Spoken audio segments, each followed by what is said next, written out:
What's up, everybody? It's your boy Charles Arnaz World. Hit that thumbs up button. We are going to delve into a story about a very mysterious and prolific figure in hip hop. This is the story, guys, of Marion Suge Knight. But where did he come from? Who is this larger than life, big monstrous giant that everybody in hip hop was so shook up and scared of in the 90s? Who is Marion Suge Knight? They're one of the most prolific figures in the hip hop, I would say, history and genre. Let's dove into this book called Original Gangsters and learn about Suge Knight. Hit the thumbs up button, guys. I'm gonna come back with my reaction. Chapter 11. The Enforcer. Marion Knight Jr. entered the ruthless fold quietly. Nicknamed Suge by his dad, he was said to be sweet like a sugar bear. That's where he got it from. He was something of a mama's boy, regularly sending her roses. His father, who once sang in an R&B group, worked in UCLA's laundry and housekeeping departments and later as a truck driver. No matter how hard he worked, he barely had enough money to buy himself an extra beer, Suge told Esquire. I made up my mind that I wanted everything, and nothing would stop me. Suge was raised in a Piru Bloods-controlled section of Compton, but he didn't join any gangs, and they left him alone because he was a football star at Linwood High School. His dad used to pay him for every sack, said Sharitha Golden, who began dating him in high school and later became his wife. He attended El Camino Community College on scholarship and later transferred to University of Nevada, Las Vegas on scholarship, where he was a standout defensive end. I used to go to football practice in college and see how many teammates I could hurt, he said. He may have been exaggerating. His coach, Wayne Nunnally, said Suge wasn't a problem guy at all, and he didn't really see that street roughness about him. He loved soul music, Sam Cooke, Donny Hathaway, as well as hip-hop. And on the weekends, he worked at clubs as a security guard. In 1987, Suge was offered a contract with the San Francisco 49ers, but he lost it after being arrested following an altercation with a friend named Ricardo Ricky Crockett, with whom he had a dispute. Las Vegas police accused him of shooting Crockett and then taking his car on October 31st that year, and he was charged with attempted murder and grand theft auto, although in the end, he pleaded guilty to misdemeanors, receiving 3 years probation and a $1,000 fine. In 1993, Crockett was accused of trafficking drugs between Las Vegas and LA. The same federal probe also named Knight. Crockett was convicted on drug charges, but Knight was found guilty only of gun possession, receiving probation. Suge was devastated about losing his shot with the 49ers, but returned home and successfully tried out for the Los Angeles Rams, joining the team in 1987 for a pair of games when its regular players went on strike. But his NFL career was short-lived. His on-again, off-again girlfriend, Sharitha Golden, said he skipped out on Rams training camp one day and showed up at her mother's house. He wasn't invited. They were in a rough patch. She nonetheless agreed to get into his car to talk. All of a sudden, he pulls my ponytail down. He reached back in the seat pocket of the car, and he pulls out these scissors, she told filmmaker S. Leigh Savage. He cut my ponytail clean off. She filed a restraining order against him, but it didn't totally sour things. And by the end of the 80s, they were married. Hold on. So the dude cut your ponytail off, and then you turn around and marry him? Only sisters. Any other female would have been in, okay, you a psychopath, we done. Sisters, I'm gonna marry you. For years, the soft-spoken Suge has portrayed himself as simultaneously innocent and sinister, a product of the streets where he grew up. Sometimes you end up in the wrong place. It was like mob dudes right there he's with. Look at this picture of him where these look like, he look like he a hitman. These two look like they both mob bosses, these guys right here. Wrong time, he said. But the way I was You hung raised, around it was like this here. shady characters. The only things you have are your word and your manhood. No matter what they say about you, before anything else, you got to be a man. Mm-hmm. His football career finished. He worked security at the Forum, then home of the Lakers. He also became R&B singer Bobby Brown's bodyguard. But his big break would come from meeting D.O.C. through a mutual friend, Andre L.A. Dre Bolton, who played keyboards on a number of Ruthless Records albums.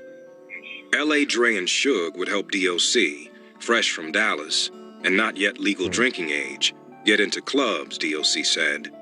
The rapper was mesmerized by this new scene, populated by celebrities like Eddie Murphy and Prince, and older women who were hitting on him.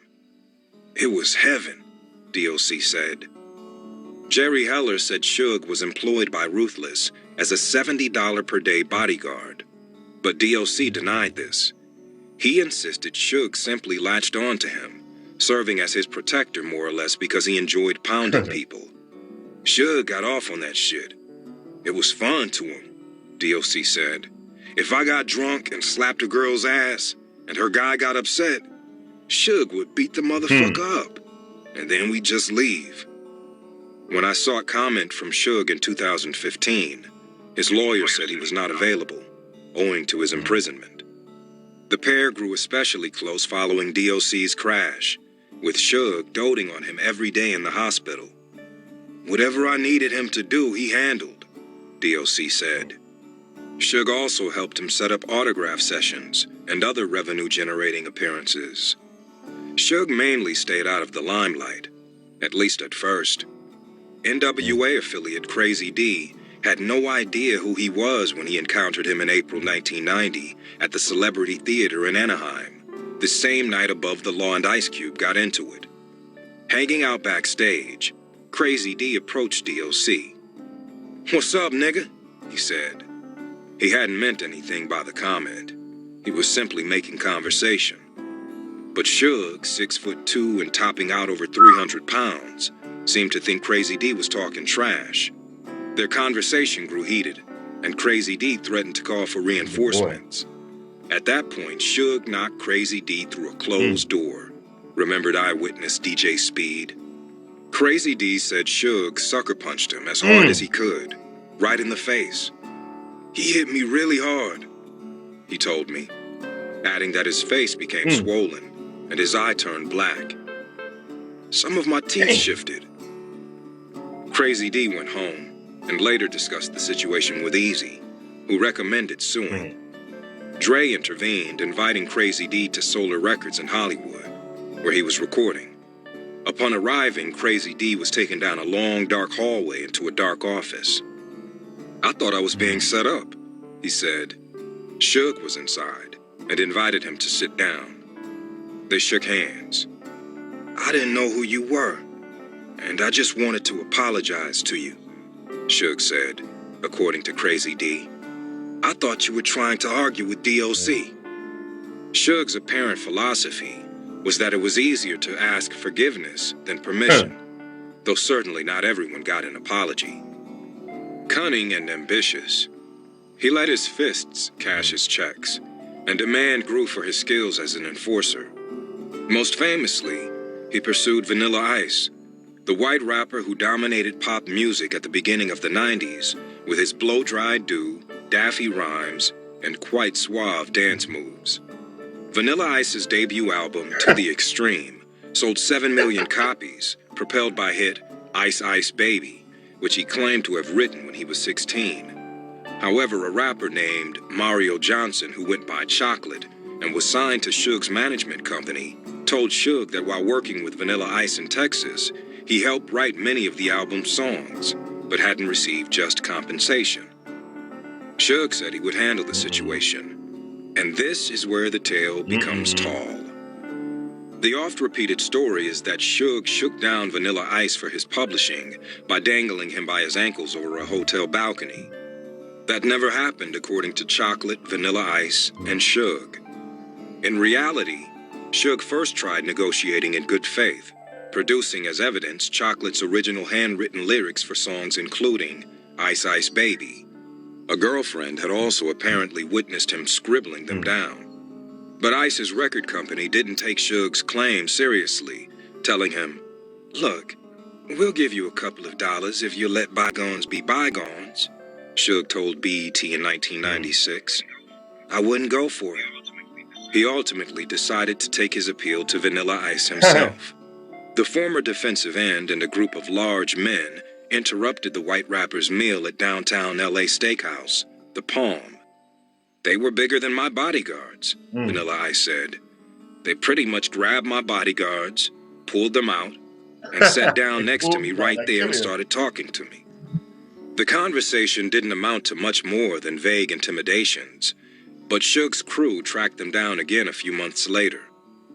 "I'm thinking, wow, this guy knows where I'm at all times," Vanilla Ice said, explaining how Suge showed up at his Beverly Hills hotel room one night with a half-dozen armed men. "We knew where he was staying because I was supposed to be hearing some tracks he was doing," Chocolate said. "He wanted me to come by myself, but Suge said, 'I'm going with you.'" Ice said Suge's entourage roughed up his security guys and then took him out onto the balcony of the 15th floor room. "He had me look over the edge, showing me how high I was up there. I needed to wear a diaper on that day," he said. Suge demanded he sign away points, a percentage of royalties from the record, and Vanilla Ice consented, despite insisting that Chocolate had nothing to do with Ice Ice Baby. He probably did. He estimated that the points he gave up were worth $3 to $4 million. Suge denied that his men were armed, or that Vanilla Ice had to be strong-armed. "He agreed to everything. It wasn't a problem," he countered. "He said the guy wrote the song." Chocolate said his side subsequently sued successfully for his royalties through regular legal channels. It took more than a year before money started coming in, but then it came like a geyser. Rapper CPO recalled being later invited to Chocolate's stunning new house. When giving directions, Chocolate told him, "Come up the hill. My house is the one with the 2 Porsches and the white Benz." Suge got his cut too, and he and Sharitha got a home in Alta Loma. Wow. That was good, man. What do y'all think about that? What do y'all think about Suge, the Suge Knight story? I didn't know he played for UNLV, and I did not know he played for the Rams. That's crazy, as a walk-on. Huh. Interesting. Well, yeah, back what I was saying about his wife. He cut her. What woman? You gonna get with a guy who cut your hair off? You snapped her head. That's crazy, and you gonna marry him? That is crazy. Mm, mm, mm. Wow. I I kind of believe Chocolate. I believe the dude Chocolate. A lot of times, these people of the white persuasion, they'll sometimes befriend somebody black, use them, get what they can out of them, and then play crazy. I did it all my own. I didn't get no help from you. I think the dude Chocolate did have something to do with writing those lyrics to Vanilla Ice's Ice Ice Baby. I got a feeling that he wasn't, the Chocolate dude wasn't lying. Because in that case, after Suge left, Vanilla Ice would have called the police and he would have got his lawyers involved. You know what I'm saying? Not just give this man $5 million. So I think it was some truth to that. I think that Vanilla Ice did steal from that guy. And then when he blew up, he didn't want to give up no money to that brother and figured he ain't got no power. He ain't got the connections I got. I'm a white boy, so whatever. He ain't gonna get no money and just playing this ghosted him. And back then, you could ghost somebody real good back then because there was no cell phone, social media. You know what I'm saying? You couldn't track nobody. You couldn't locate they iPhone or tablet. So you could ghost somebody real easy back then, especially in those days. But anyway, what do y'all think about this story of Suge Knight? What y'all think about that? Leave it in the comments and subscribe to Charles Arnett's World. Appreciate it.